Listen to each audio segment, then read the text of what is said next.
All right, thank you very much. The group assigned to tackle blue-green algae in our waterways is on the job tonight. The Blue-Green Algae Task Force is the force behind addressing and reducing nutrients along our water.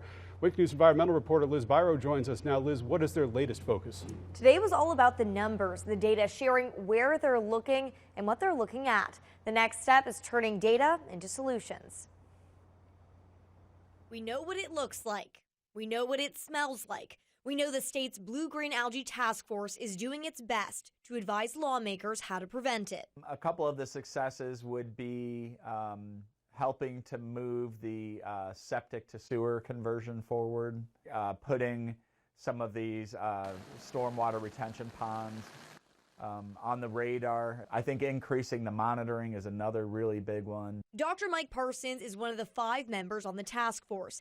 Happy for the success of the past, but looking ahead to more in the future.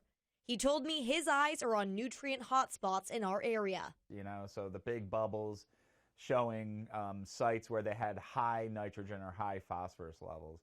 I'd be looking at those spots, you know, and try to see if we can really address the high nutrient areas, the high nutrient sources. Because knowing the nutrient levels is one thing, knowing where they come from is how we make change. The other thing would be, you know, going back to those increasing trends or decreasing trends, you know, kind of get in there and see why did it increase or why did it decrease? What's working, what's not? And while positive change in the watershed, like decreased nitrogen at Billy's Creek, is a good thing, if it doesn't stretch to the Caloosahatchee, that's a problem. You know, look at the end result. Do we see nutrient levels dropping in the estuary itself? When the water flows out San Carlos Bay, are there less nutrients in it?